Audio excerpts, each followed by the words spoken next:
महाराष्ट्र की शीतकालीन राजधानी नागपुर के ग्रामीण इलाके के सावली गांव के पास से पाटुरना नागपुर एक्सप्रेस हाईवे गुजरता है। इसी हाईवे से करीब 25 फीट की दूरी पर गड्ढे में एक युवती का शव पड़ा हुआ था, जिसकी उम्र करीब 19 से 20 साल के आसपास थी। युवती के ब्रांडेड कपड़ों से लग रहा था कि वह किसी अच्छे घर की रही होगी। उसकी हत्या बड़ी ही बेरहमी से की गई थी। उसका चेहरा एसिड से जलाकर विकृत कर दिया गया था। उसका एक हाथ गायब था, जिसे देखकर लग रहा था कि संभवतः उसका हाथ रात में किसी जंगली जानवर ने खा लिया होगा। घटनास्थल को देखकर यह बात साफ हो गई थी कि उस युवती की हत्या कहीं और की गई थी। लाश को देखकर आसपास के गांव के काफी लोग इकट्ठा हो गए थे। लाश मिलने की खबर कुछ स्थानीय ग्रामीण पुलिस थाने को दे देते हैं। सूचना मिलने पर ग्रामीण पुलिस थाने की एक टीम तत्काल घटनास्थल पर पहुंच गए। वहां पहुंचकर उन्होंने ग्रामीणों से लाश की जानकारी ली और शव के निरीक्षण में जुट गए। उन्होंने यह सूचना अपने उच्चाधिकारियों को भी दे दी।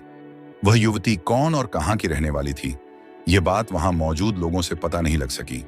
टीआई सुरेश मद्दामी मौका मुआयना कर ही रहे थे कि एसपी देहात राकेश ओला, डीसीपी मोनिका राउत, एसीपी संजय जोगंदड़ भी मौका वारदात पर आ गए। फोरेंसिक टीम भी आ गई थी। कुछ देर बाद क्राइम ब्रांच की टीम भी वहां पहुंच गई। जांच टीमों ने मौके से सबूत जुटाए। वरिष्ठ अधिकारियों के जाने के बाद टीआई सुरेश मद्दामी और क्राइम ब्रांच के इंस्पेक्टर अनिल जिट्टावार इस नतीजे पर पहुंचे कि हत्यारे ने अपनी और उस युवती की शिनाख्त छिपाने की पूरी कोशिश की है। जिस तरह उस युवती की हत्या हुई थी, उसमें प्यार का एंगल नजर आ रहा था। हत्यारा युवती से काफी नाराज था। शव देखकर यह बात साफ हो गई थी कि युवती शहर की रहने वाली थी। मौके की जरूरी कार्रवाई निपटाने के बाद पुलिस ने युवती की लाश पोस्टमार्टम के लिए जिला अस्पताल भेज दी। इसके साथ ही थाना पुलिस और क्राइम ब्रांच इस केस की जांच में जुट गई।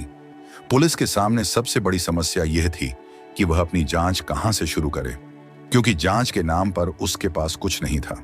केवल युवती के बाएं हाथ पर लव बर्ड, प्यार के पंछी, और सीने पर क्वीन, दिल की रानी के टैटू के अलावा कोई पहचान नहीं थी। फिर भी पुलिस ने हार नहीं मानी। पुलिस ने मृतक युवती की शिनाख्त के लिए जब सोशल मीडिया का सहारा लिया तो बहुत जल्द सफलता मिल गई। इससे न सिर्फ मृतका की शिनाख्त हुई, बल्कि 10 घंटों के अंदर ही क्राइम ब्रांच ने अपने अथक प्रयासों के बाद मामले को सुलझा भी लिया। पुलिस ने जब मृतका की फोटो सोशल मीडिया पर डाली तो जल्द ही वायरल हो गई। 1 से 2 और 2 से 3 ग्रुपों से होते हुए मृत युवती का फोटो जब फुटला तालाब परिसर में स्थित एक पान की दुकान पर पहुंचा तो दुकानदार ने फोटो पहचान लिया। फोटो उभरती हुई मॉडल खुशी का था। पान वाले ने खुशी को कई बार एक स्मार्ट युवक के साथ घूमते और धरेरा होटल में आते जाते देखा था। यह जानकारी जब क्राइम ब्रांच के इंस्पेक्टर अनिल जिट्टावार को मिली तो वह और ज्यादा सक्रिय हो गए।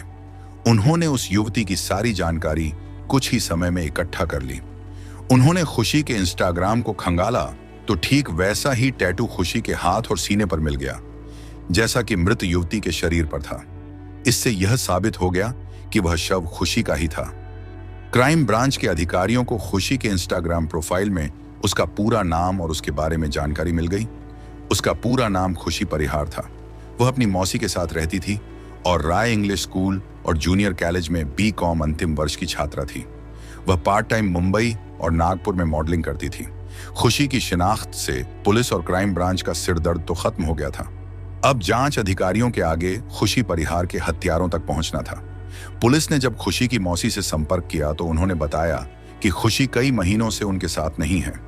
वह अपने दोस्त अशरफ शेख के साथ लिव इन रिलेशन में welcome housing society, Hazaribagh, Paharganj, गिट्टी खदान के पास रही थी। पुलिस ने जब मौसी को खुशी की हत्या की खबर दी तो वह दहाड़े मारकर रोने लगी और उन्होंने अपना संदेह अशरफ शेख पर जाहिर किया। उनका कहना था कि घटना की रात अशरफ शेख ने उन्हें फोन कर बताया था कि खुशी और उसके बीच किसी बात को लेकर झगड़ा हो गया था। वह उससे नाराज होकर अपने गांव चली गई है। क्राइम ब्रांच टीम को खुशी की मौसी की बातों से यह पता चल गया कि मामले में किसी न किसी रूप में अशरफ शेख की भूमिका जरूर है। अतः क्राइम ब्रांच ने अशरफ शेख का मोबाइल नंबर सर्विलांस पर लगा दिया। इसके अलावा शहर के सभी पुलिस थानों को अशरफ शेख के बारे में जानकारी दे दी गई। इसका नतीजा यह हुआ कि अशरफ शेख को गिट्टी खदान पुलिस की सहायता से कुछ घंटों में दबोच लिया गया। अशरफ शेख को जब क्राइम ब्रांच ऑफिस में लाकर उससे पूछताछ की गई तो वह जांच अधिकारियों को भी गुमराह करने की कोशिश करने लगा। लेकिन क्राइम ब्रांच ने जब सख्ती की तो वह फूट फूट कर रोने लगा और अपना गुनाह स्वीकार करके मॉडल खुशी परिहार की हत्या करने की बात मान ली। उसने मर्डर मिस्ट्री की जो कहानी बताई वह बहुत ही चौंकाने वाली थी। 21 वर्षीय अशरफ शेख नागपुर के IBM रोड गिट्टी खदान इलाके का रहने वाला था। उसका पिता अफसर शेख ड्रग तस्कर था। अभी हाल ही में उसे नागपुर पुलिस ने करीब 400 किलोग्राम गांजे के साथ गिरफ्तार किया था। अशरफ शेख उसका सबसे छोटा बेटा था। बेटा नशे के धंधे में न पड़े इसलिए अफसर ने उसे गिट्टी खदान में एक बड़ा सा हेयर कटिंग सैलून खुलवा दिया था। लेकिन उस हेयर कटिंग सैलून में अशरफ शेख का मन नहीं लगता था। वह शानो शौकत के साथ आवारागर्दी करता था। खूबसूरत लड़कियां उसकी कमजोरी थीं। अपने सभी भाइयों में सुंदर अशरफ रंगीन मिजाज युवक था। यही कारण था कि अपने दोस्तों की मार्फत वह शहर की महंगी पार्टियों और फैशन शो वगैरह में जाने लगा था। इसी के चलते उसकी कई मॉडल लड़कियों से दोस्ती हो गई थी। एक फैशन शो में उसने जब खुशी को देखा तो वह उसका दीवाना हो गया। खुशी से और ज्यादा नजदीकियां बनाने के लिए वह उसकी हर पार्टी और फैशन शो में जाने लगा था। 19 वर्षीय खुशी परिहार मध्य प्रदेश के जिला सतना के एक गांव की रहने वाली थी। उसके पिता जगदीश परिहार सर्विस करते थे। वह खुशी को एक अच्छी शिक्षिका बनाना चाहते थे, लेकिन खुशी तो कुछ और ही बनना चाहती थी। खुशी जितनी खूबसूरत और चंचल थी उतनी ही महत्वाकांक्षी भी थी। वह बचपन से ही टीवी सीरियल्स, फिल्म और मॉडलिंग की दीवानी थी। वह जब भी किसी मैगजीन और टीवी पर किसी मॉडल अभिनेत्री को देखती तो उसकी आंखों में भी वैसे ही सतरंगी सपने नाचने लगते थे। पढ़ाई लिखाई में तेज होने के कारण परिवार खुशी को प्यार तो करता था, लेकिन उसके अरमानों को देख सुनकर घर वाले डर जाते थे, क्योंकि उनमें बेटी को वहां तक पहुंचाने की ताकत नहीं थी। यह बड़े शहर में रहकर ही संभव हो सकता था। गांव के स्कूल से खुशी ने कई बार ब्यूटी क्वीन का अवार्ड अपने नाम किए थे, लेकिन उसकी चमक गांव तक ही सीमित थी। खुशी बचपन से ही अपनी मौसी के काफी करीब थी। उसकी मौसी नागपुर में रहती थी। वह भी खुशी के शौक से अनजान नहीं थी। उन्होंने खुशी को आगे बढ़ने की प्रेरणा दी और 10वीं पास करने के बाद उसे अपने पास नागपुर बुला लिया। नागपुर आकर जब उसने अपना पोर्टफोलियो विज्ञापन एजेंसियों को भेजा तो उसे इवन फैशन शो कंपनी में जॉब मिल गई। जॉब मिलने के बाद खुशी ने अपनी आगे की पढ़ाई भी शुरू कर दी। उसने नागपुर के जाने माने स्कूल में एडमिशन ले लिया। अब खुशी अपनी पढ़ाई के साथ साथ पार्ट टाइम विज्ञापन कंपनियों और फैशन शो के लिए काम करने लगी। धीरे धीरे खुशी की पहचान बननी शुरू हुई तो उसके परिचय का दायरा भी बढ़ने लगा। फैशन और मॉडलिंग जगत में उसके चर्चे होने लगे। धीरे धीरे सोशल मीडिया पर उसके हजारों फैंस बन गए थे। खुशी भी उनका दिल रखने के लिए उनका मैसेज पढ़ती थी और अपने हिसाब से जवाब भी देती थी। वह अपने नए नए पोजों के फोटो सोशल मीडिया पर शेयर करती रहती थी। इस तरह नागपुर आए उसे 3 साल गुजर गए। अब उसका B.Com का अंतिम वर्ष था। अपनी पढ़ाई पूरी करने के बाद वह पूरी तरह मॉडलिंग और टीवी की दुनिया में उतरती। इसके पहले ही उसकी जिंदगी में मनचले अशरफ शेख की एंट्री हो गई। अपने प्रति अशरफ शेख की दीवानगी देखकर खुशी भी धीरे धीरे उसके करीब आ गई। कुछ ही दिनों में दोनों का प्यार परवान चढ़ने लगा। अशरफ शेख दिल खोलकर खुशी पर पैसा बहा रहा था। वह उसकी हर जरूरत पूरी करता था। अशरफ शेख और खुशी की दोस्ती की खबर जब खुशी के परिवार वालों और मौसी तक पहुंची तो उन्होंने उसे आड़े हाथों लिया। उन्होंने उसे समझाया भी।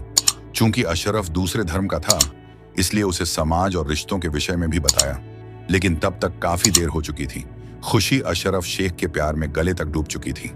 मौसी और परिवार वालों की बातों पर ध्यान न देकर वह अशरफ शेख के लिए मौसी का घर छोड़कर उसके साथ गिट्टी खदान में किराए का मकान लेकर लिव इन रिलेशन में रहने लगी। अब खुशी पूरी तरह से आजाद थी। कोई उसे रोकने टोकने वाला नहीं था। अशरफ शेख उसका बराबर ध्यान रखता था। उसे उसके कॉलेज और फैशन शो में लेकर जाता था। बाद में खुशी ने तो अपना नाम भी बदलकर जास शेख रख लिया था। प्यार का एहसास दिलाने के लिए उसने हाथ और दिल पर टैटू भी बनवा लिए थे। खुशी अशरफ शेख के साथ खुश थी। वह मॉडलिंग के क्षेत्र में अपना दायरा बढ़ाने में लगी थी। उसका सपना था कि वह सुपर मॉडल बने जिससे देश भर में उसका नाम हो। लेकिन अशरफ शेख ने जब से खुशी के साथ निकाह करने का फैसला किया था, दोनों के बीच तकरार बढ़ गई थी। इसकी वजह यह थी कि अशरफ नहीं चाहता था कि खुशी बाहरी लोगों से मिले और देर रात तक घर से बाहर रहे। वह अब खुशी के हर फैसले में अपनी टांग अड़ाने लगा था। वह चाहता था कि खुशी अब मॉडलिंग वगैरह का चक्कर छोड़े और सारा दिन उसके साथ रहे और मौज मस्ती करे। लेकिन खुशी को यह सब मंजूर नहीं था। उसका कहना था कि उसने जो सपना बचपन से देखा है उसे हर हाल में पूरा करना है। मॉडलिंग की दुनिया में वह अपने आप को आकाश में देखना चाहती थी, जो अशरफ को गवारा नहीं था। इसी सब को लेकर अब खुशी और अशरफ के बीच दूरियां बढ़ने लगी थीं। दोनों में अक्सर तकरार और छोटे मोटे झगड़े भी होने लगे थे। अशरफ को यकीन हो गया था कि खुशी अपने इरादों से पीछे हटने वाली नहीं है। अब तक वह खुशी पर बहुत रुपए खर्च कर चुका था और खुशी उसका एहसान मानने को तैयार नहीं थी। खुशी का मानना था कि प्यार में पैसों का कोई मूल्य नहीं होता। यह बात अशरफ को चुभ गई थी। उसने अपने 5 महीनों के प्यार और दोस्ती को ताक पर रख दिया और घटना के 2 दिन पहले 12 जुलाई 2019 को अपनी कार नंबर MH03AM 4769 से खुशी को लेकर एक लंबी ड्राइव पर निकल गया। दोनों नागपुर शहर से काफी दूर ग्रामीण इलाके में आ गए थे। कुछ समय वह पाटुरना नागपुर रोड पर यूं ही कार को दौड़ाता रहा। फिर दोनों ने सावली गांव के करीब स्थित कलमेश्वर इलाके के शर्मा ढाबे पर खाना खाया और जमकर शराब पी। तब तक रात के 10 बज चुके थे। इलाका सुनसान हो गया था। कार में बैठने के बाद अशरफ शेख ने अपना वही पुराना राग छेड़ दिया जिससे खुशी नाराज हो गई। खुशी पर भी नशा चढ़ गया था। उसका कहना था कि वह आजाद थी और आजाद रहेगी। वह जिस पेशे में है उसमें उसे हजारों लोगों से मिलना जुलना पड़ता है, उनका कहना मानना पड़ता है। अगर तुम्हें मुझसे कोई तकलीफ है तो तुम मुझसे बेरकब कर सकते हो। मुझे लगता है कि अब तुम्हारा मन मुझसे भर गया है और तुम किसी और की तलाश में हो। अशरफ बोला, यह तुम्हारा सिर दर्द है, मेरा नहीं। मैं जैसी पहले थी अब भी वैसी ही रहूंगी। खुशी ने कहा तो दोनों की कहां सुनी मारपीट तक पहुंच गई। उसी समय अशरफ अपना आपा खो बैठा और कार के अंदर ही खुशी के सिर पर मारकर उसे बेहोश कर दिया। खुशी के बेहोश होने के बाद अशरफ इतना डर गया कि वह अपनी कार सावली गांव के इलाके में एक सुनसान जगह पर ले गया और उसने खुशी को हाईवे किनारे जला दिया। इसके बाद अपनी और खुशी की पहचान छिपाने के लिए उसने कार के अंदर से टायर बदलने का जैक निकालकर उसका चेहरा विकृत किया और उसके ऊपर बैटरी का एसिड डाल दिया। खुशी का शव ठिकाने लगाने के बाद उसने खुशी का मोबाइल अपने पास रख लिया, जिसे क्राइम टीम ने बरामद कर लिया था। इसके बाद वह आराम से अपने घर चला गया और खुशी की मौसी को फोन पर बताया कि उसका और खुशी का झगड़ा हो गया है। वह अपने गांव चली गई है। उसका मानना था कि 2 से 4 दिनों में खुशी के शव को जानवर खा जाएंगे और मामला रफा दफा हो जाएगा, लेकिन यह उसकी भूल थी। वह क्राइम ब्रांच के इंस्पेक्टर अनिल झिट्टावार के हत्थे चढ़ गया।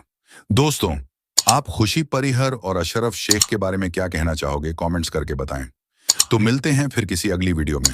तब तक के लिए धन्यवाद।